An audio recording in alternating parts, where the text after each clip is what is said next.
Good afternoon, everyone. We are the second reporter, and our topic is all about the geographic profile of the Philippines. The implementation of the Disaster Risk Reduction and Management, the NSTP, shall be guided with reference from Republic Act 9163, Section 11, the creation of the National Service Reserve Corps.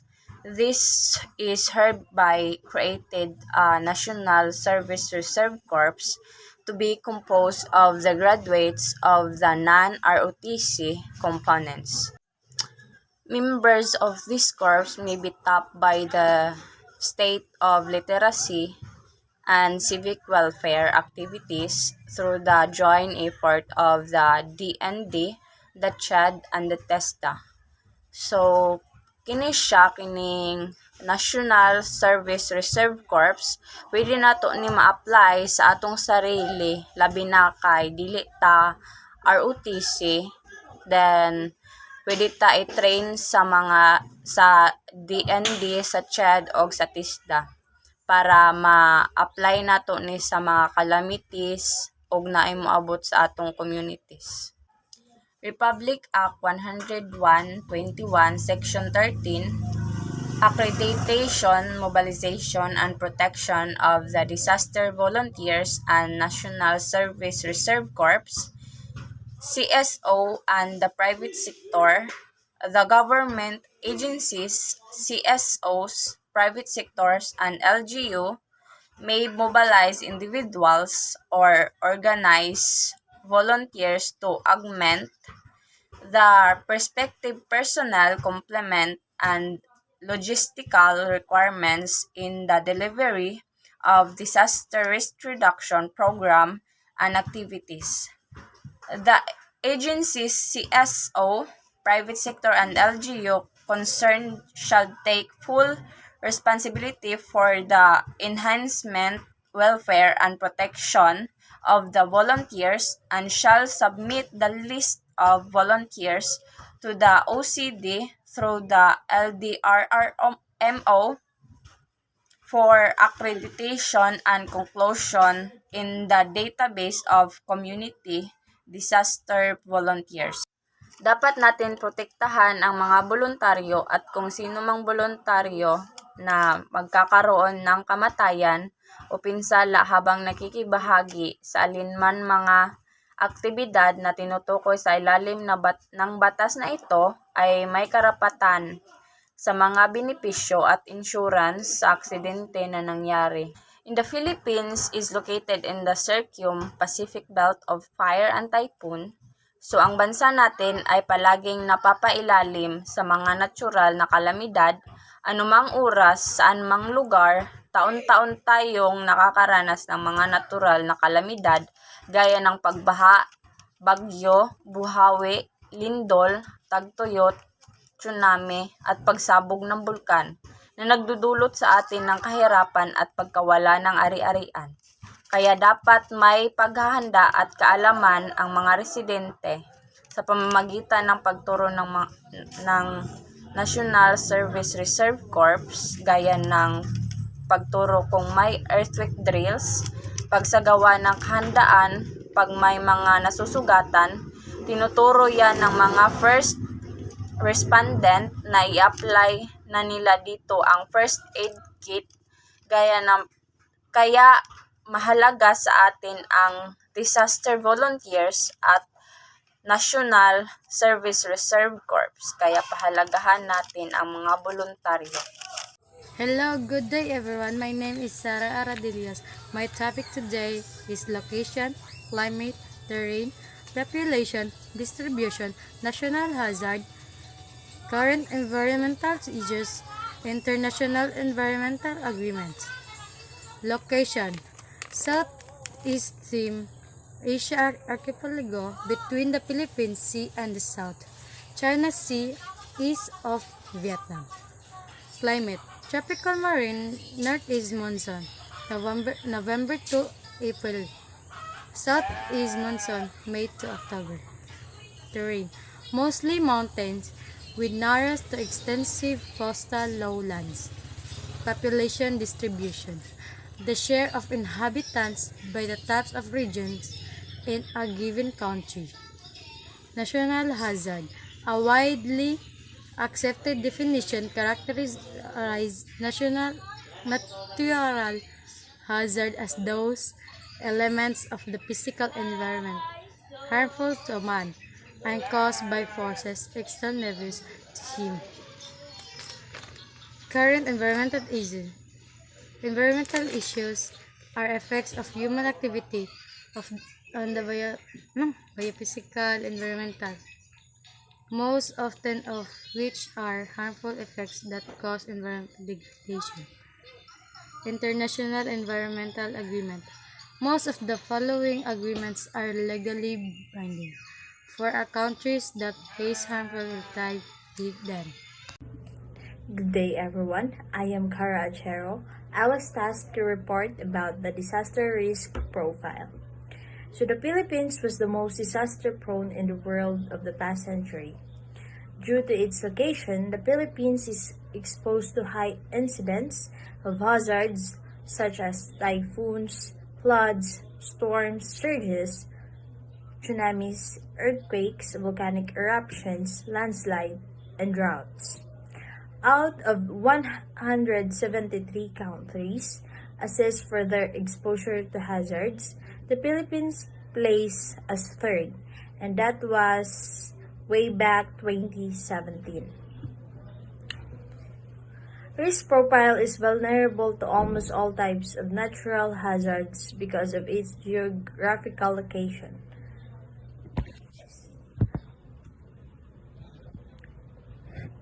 As we can see, World Risk Index report as of way back 2017, we are in the third place. 9th in 2009, 6th in 2010, 3rd in 2011 to 2013, 2nd in 2014, and 3rd in 2015 to 2016, and also to 2017. So, the Philippine, as you can see, that the Philippine archipelago occupies the western of the Pacific Ocean, western segment of the Pacific Ring of Fire. So the Philippines was located near the Pacific Ocean, where the western segment of the Pacific Ring of Fire, a most active part of the Earth that is characterized by an ocean encircling belt of active volcanoes and earthquake generator faults. Next, the number of natural incidents casualty. So as you can see in the table, there are the number of natural incidents from 2001 to 2011, and also the casualties.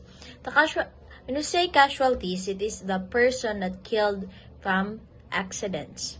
So from 2001 to 2011, it is getting higher and higher. So as we proceed, this is the phases of recent disasters, floods, landslides, and natural hazards. Earthquakes. What are the earthquakes? An earthquake is the result of a sudden release of energy in the earth crust that creates seismic. And the second is recorded with a seismometer, but also known as a seismograph. And the third is the largest recorded earthquake in the United States was a magnitude 9.2 that struck Prince William Sound, Alaska on Good Friday, March 28, 1954. The largest recorded earthquake in the world was a magnitude 9.5 in Chile on May 22, 1960. The third picture is the world's deadliest earthquake occurred in 1556 in central China, killing an estimated 830,000 people in 1976. Another deadly earthquake struck Tangshan, China, where more than 250,000 people were killed. Ang lindol ay biglaang pagpapakawala ng enerhiya sa earth crust na lumilikha ng seismic. Lindol ay naitala gamit ang isang seismometer. Kilala rin ito bilang isang seismograph.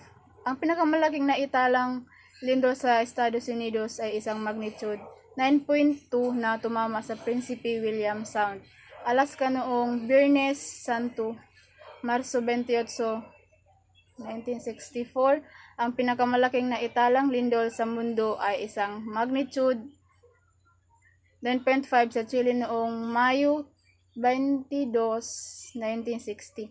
Ang pinakamalaking naitalang pinakamalakas na lindol sa mundo ay naganap noong 1556 sa Central China, na kinamatay ng tinatayang 830,000 katao noong 1976.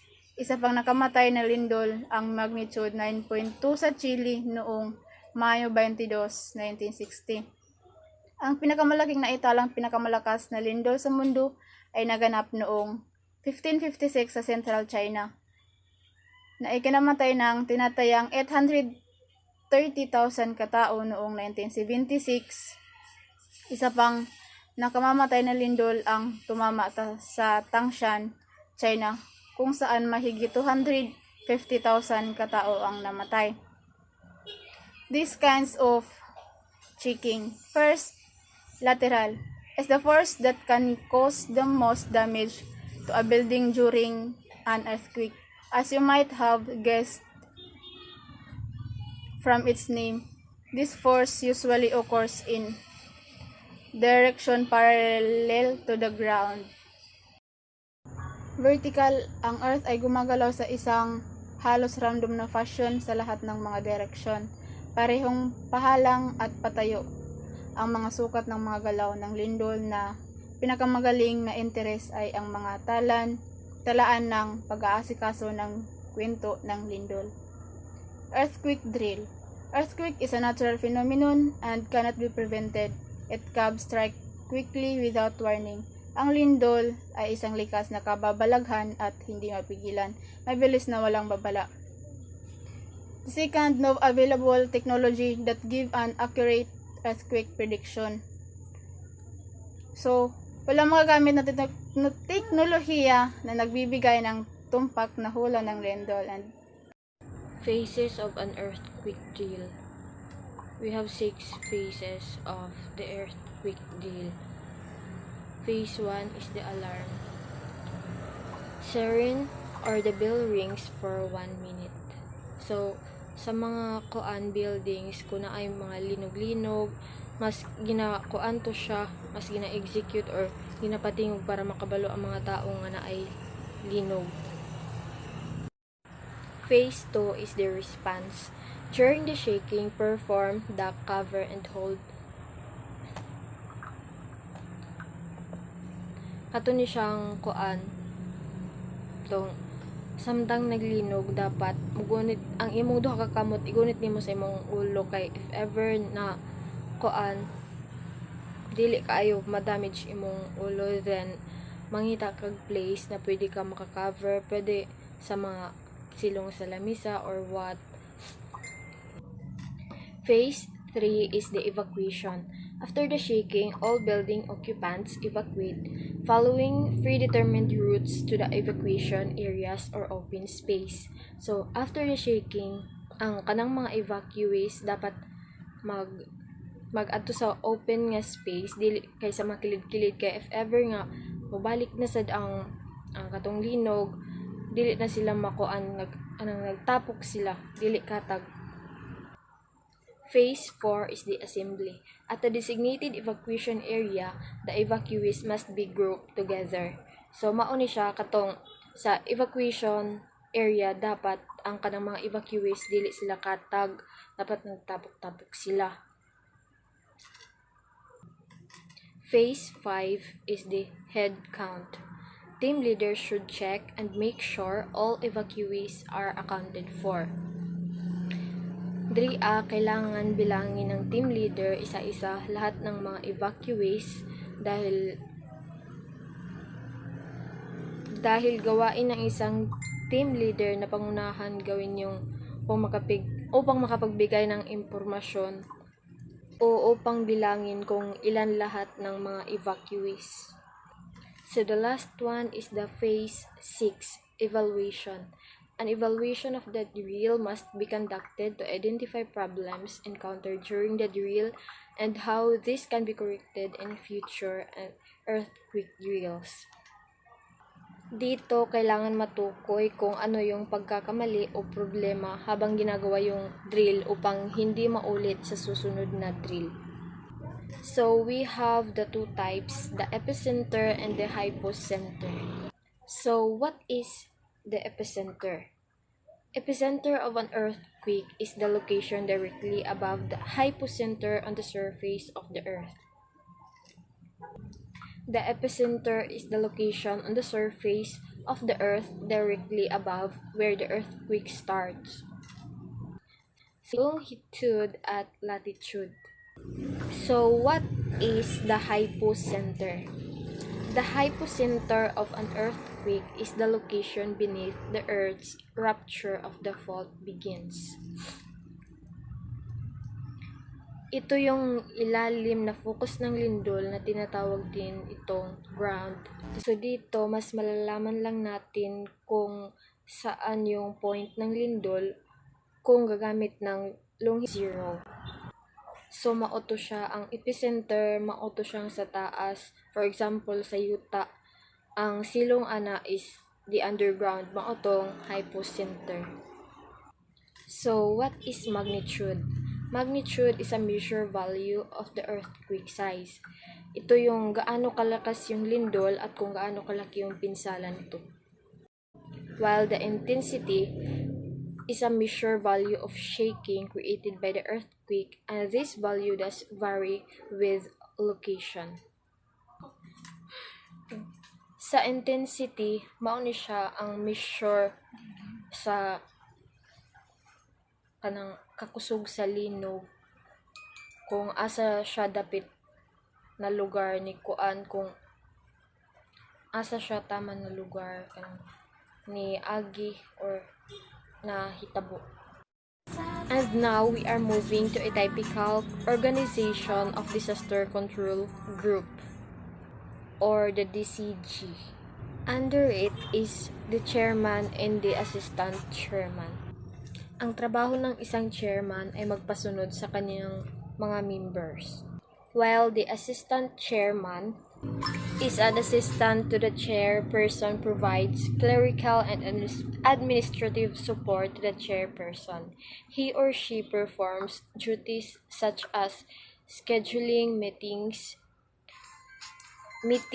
making travel arrangements, producing reports, organizing events, handling the chairperson's correspondence, among the others.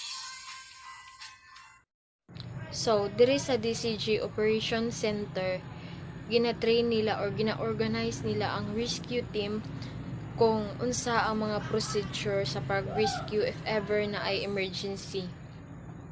So, we have the staff element, the security team, supply team, transportation team, and the communication team. So, is a group of the individuals who are committed to and responsible for assessing any safety risks or security threats. We have 4 types of staff elements: the security team, supply team, transportation team, and the communication. So, what ang team is naga-prepare og mga service emergency na mahitabo. 4th is the communication team.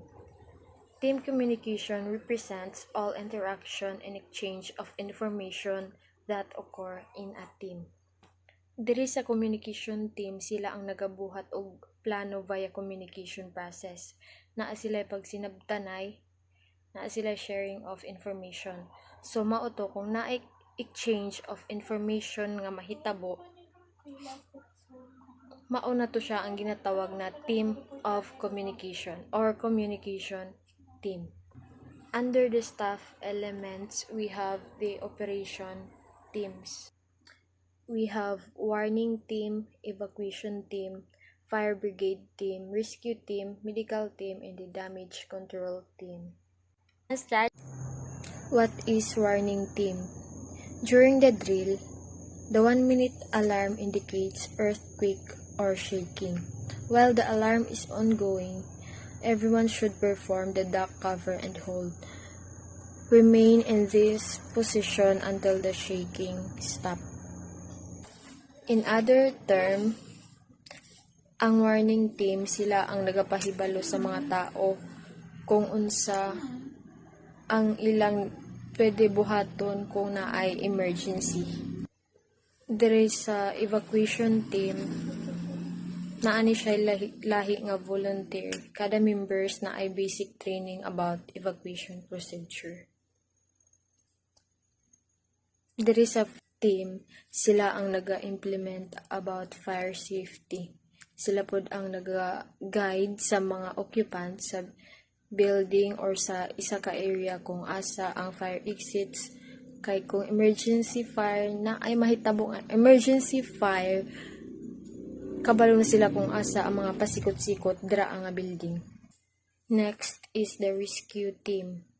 It is a technical activity rendered by a group of specially trained personnel who rescue and attend to the under others condition where life is a threat. Sila ang team nga naga-conduct of rescue kung naay emergency. Another one is the medical team. Another one is the medical team. Good afternoon, everyone. Good afternoon, Mom. This is my report. Is tsunami. So, tsunami are giant sea waves and generated by the undersea earthquake and volcanic eruption. That all underwater earthquakes and volcanic eruption, however, can use to the occurrence to tsunamis. Tsunamis can only occur when the earthquake is the shell shifted by strong enough to displace parts of the seabed and disturb to the mass of water over it. Although tsunamis may be triggered in various ways, the effect on coastal areas are similar. So, tsunami or giant. Pag sinasabi na siya na giant, is ibig sabihin nga kusog na kayo ang iyang alon. So, makikita natin doon na halos sa yung mga puno sa tubig is dili na makita kay tungod sa kakusog sa hangin, tungod sa kakusog sa baha sa tubig. So, sa some natural signs of approaching local tsunami. First is if felt earthquake. The second is unusual sea level change, suddenly water retreat or rise. Number 3, rubbing sound of approaching waves. So, what do you during tsunami? First, now your local communities suggested evacuation those safe areas. So, kung gusto natin lumipat ng ibang lugar is tingnan natin doon kung masisafe tayo sa paligid, yung walang mga tubig, yung hindi pwede magbaha na tubig, na hindi for example may bagyo na paparating, so dapat masisafe tayo dun. Yung walang baha na tubig. So, tingnan natin yung paligid kung masisafe ba. Fire. According to the Fire Code of the Philippines, fire is active principle of burning, characterized by heat and light of combustion. Fire can cause major disasters and loss of lives in buildings such as offices, hotels, hospitals, schools, and homes. Such disasters can be avoided if proper fire safety practices are observed. What to do during fire? First, when you're in a building such as office, malls, etc., make sure to know where the fire exit is located. Second, use a fire extinguisher to put out small fires. You can also use water if the fire is not electrical or chemical. Do not try to put out a fire that you can't control. Third, if there's a fire that is too big to put out, leave the place immediately. Fourth, if you can see smoke in the house, stay low to the ground as you make your way to the exit.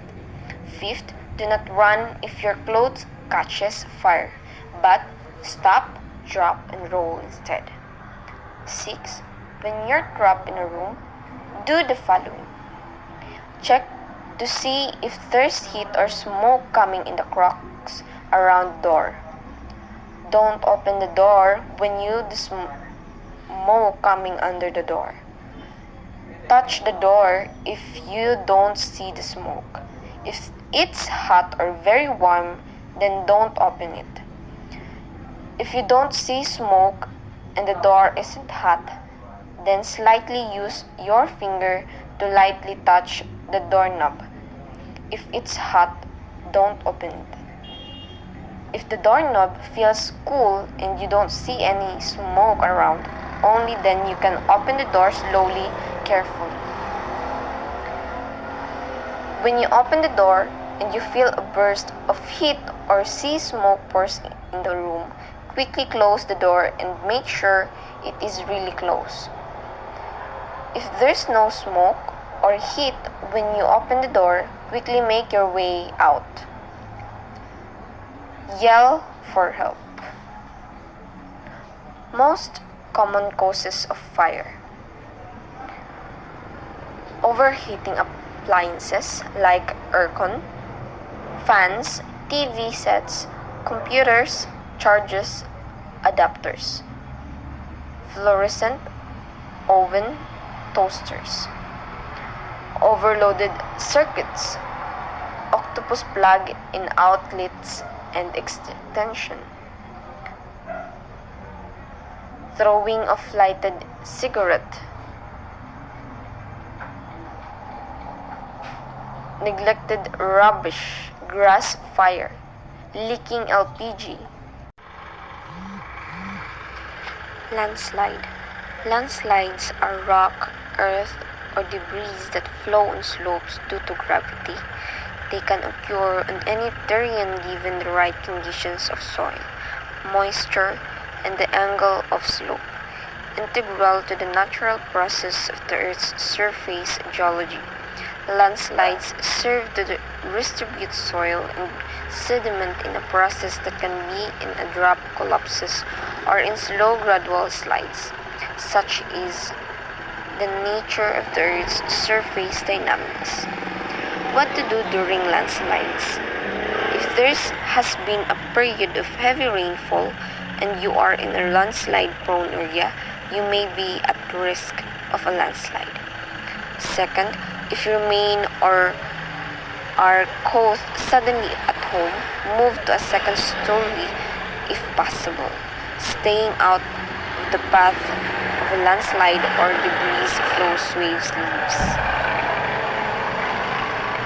Third, listen for any unusual sounds that might indicate moving debris, such as trees cracking or boulders knocking together. A trickle of flowing or falling mud or debris may precede larger landslides. Moving debris can flow and sometimes without warning. Fourth, if you are near a stream or channel, be alert for any sudden increase or decrease in water flow and for a change from clear to muddy water. Such changes may indicate landslide activity upstream, so be prepared to move quickly. Don't delay. Save yourself, not your belongings. Fifth, be especially alert if you are driving. Embankments along roadsides are particularly susceptible to landslides. Watch the road for collapsed pavement, mud, fallen rocks, and other indicates of possible of debris flows. 6. Whenever you are in the path of a landslide or debris flow, move away as quickly as possible. If escape is not possible, curl into a tight ball and protect your head with your hands or a helmet. 7. Landslides are extremely dangerous, so it is far better to evacuate immediately if you suspect imminent danger that to ponder the potential. Good morning everyone, especially to our newest teacher. I will show you how the proper use of a fire extinguisher. First, pull the pin. Then second, aims the base or itutok kung saan yung sunog. Squeeze the handle or the discharge lever. Then sweep the nozzle from left to right. Then hook the fire extinguisher. Then takbo. Kung wala may fire extinguisher, we can use towel. Ato ning basaon, then atong itaklog sa kung asa to ang sunog. Pero sa gamay lang nga sunog. Pero kung dako na gani, itabo na to sa tong lawas aron dili ta mapasok sa kayo, then run faster as you can. Good day, ma'am. Now I'm going to talk about volcanic eruption. First of all, what is volcano? A volcano defined as rupture or an opening on the crust of a planet like Earth. These openings allows hot ash, molten rocks, and gases to blow up from the underground spaces. And this is an example of volcanic eruption. The common features of volcanic eruptions are lava and poisonous gases from the crater situated at the summit of volcanoes.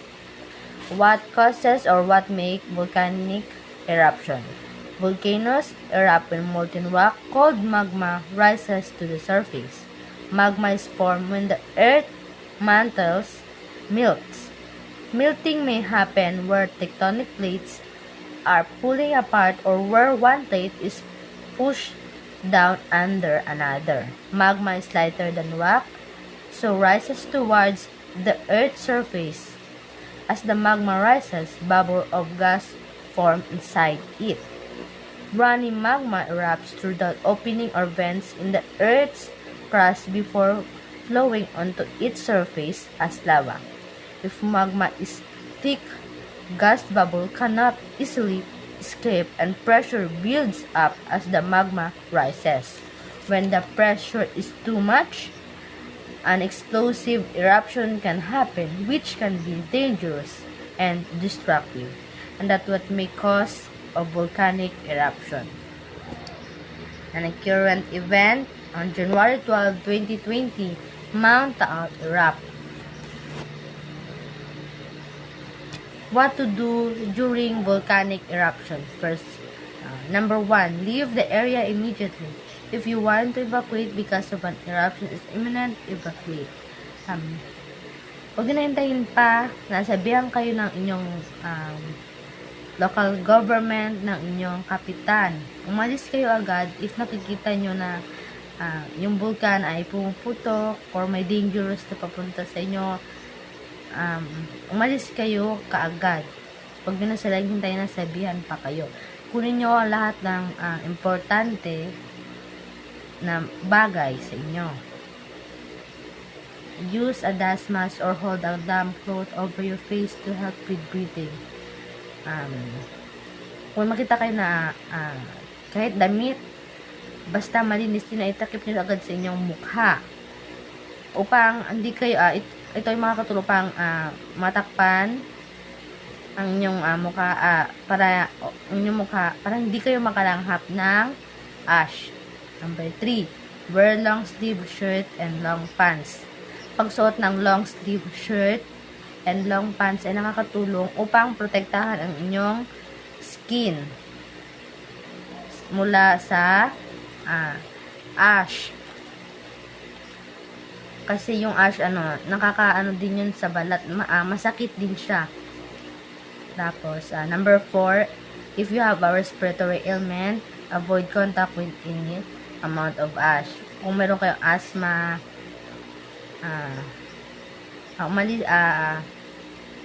iwasan nyo agad yung kahit konting ng alikabok na galing sa bulkan. Kasi, minsan ito ay nakakadulot ng pagkamatay ng isang tao. Dahil hindi niya nakinaya yung ng ash, kasi yung ash may gases siya. And now I'm going to talk about typhoon. What is typhoon? Typhoon is a type of tropical cyclone which is general term for circulating weather system over tropical waters. And current event typhoon that brought torrential winds, violent winds, flood, and storm surge in different regions and outside in our country, and made its landfall over the municipality of Rojas in Palawan on Friday, December 17, 2021. And doon po ako galing sa sa Rojas, Palawan. Ito po yung nangyari sa aming lugar. Ayan po. Okay, what to do before typhoon? Listen to the radio or local news for updates on the direction and strength of typhoon. Mahalaga talaga yung makinig sa radyo, sa manood ng TV tungkol sa balita ng typhoon. And makinig sa inyong government. Kasi pag pinagsawalang bahala mo to yung hindi ka nakikinig sa radyo, hindi ka nanonood ng balita tungkol kung nangyayari, hindi mo alam yung yung nangyayari sa paligid mo. Sa amin doon, nabigla kami, hindi namin alam namin may typhoon, pero hindi namin alam na ganon kalakas. And may nakalikas, may ibang hindi nakalikas. And number 2, dali niyo yung mga mahalagang mga gamit nyo, mga papeles nyo. Kasi pag yun nabasa, wala na. Tapos bring clothes, magdala ka na pero yung konti lang yung kaya nyo. Tapos first aid kit, candles, flashlight, battery, powered radio, and mga food na hindi na kailangang lutuin. Tapos, alam niyo kagad kung saan yung evacuation nyo para hindi kayo mahirapan pag dumating bigla yung typhoon.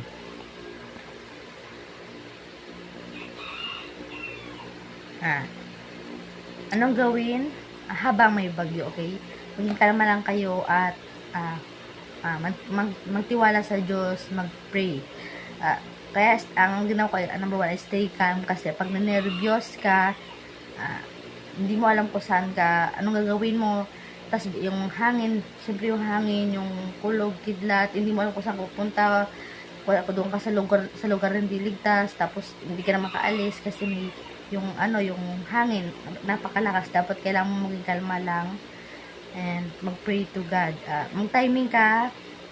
Ang kailangan timing upang makaalis ka sa lugar na yun, timing lang. Pero mas mahalaga din ang maniwala sa Diyos. Magtiwala ka sa Diyos na papatigilin niya ito. Mag-pray kay Lord. And pag nakita mo kagad na yung tubig ay low-lying and flood-prone areas, umalis ka agad. And what to do after typhoon? Huwag hayaan yung yung tubig na sa gulong, sa can, sapat, para maiwasan natin yung mga mosquito breeding, yung mga lamok. Para maiwasan natin kung saan yung mga lamok na manirahan sa tubig. Tapos, before returning home, bago umuwi ng bahay, hintayin nyo yung announce ng inyong kapitan, local government, na kung ang sinabi nila ay safe na ito bago kayo bumalik sa area nyo. And that's all. And thank you. Challenges. Disaster remain a major challenge to achieve a disaster resilient and safer community in the Philippines by 2015. Natural hazard abound. Typhoon, tsunami, drought, landslide, earthquake, volcanic eruption, and flood. Climate change, they remain a potential risk to the country. Poverty, a vulnerability condition prevails. Fast-growing population, increasing population densities, urbanization, environmental degradation, and pollution, increasing disaster risk. Youth contribution in disaster management. Youth's contribution in disaster management. All able-bodied young citizens of the land should get themselves involved in civic action in the community where she or he lives and should be ready to render assistance anywhere and anytime. Their service are needed. It is everybody's moral obligation to assist her or his countrymen in distress.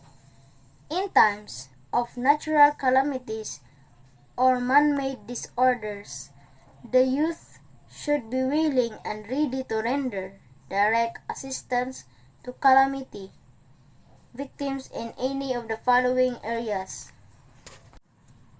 sorting, loading and distribution of relief goods, administering first aid treatment on victims, comforting and assisting in their rehabilitation, disseminating information to concerned individuals, surveying of affected families and areas, monitoring and liaising work, civic action activities like environmental and ecological protection, river and watershed control project, and tree planting, forest fire control.